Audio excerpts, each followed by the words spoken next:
is get our caliper bracket with our brake shoes in there. We already got our 2 bolts already in here. I'm gonna put them on right about there.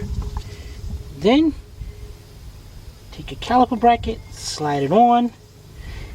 Take the bolts, screw it in just a little bit, just so, grab by a couple threads, make sure you don't cross thread it. Let's get the other one. And guys, this is coming out great, man. Look at that job, man. That looks good. Let me hurry up. All right, the next thing we'll do, take our 21mm shallow socket again. We're gonna go inside, go ahead and tighten these up.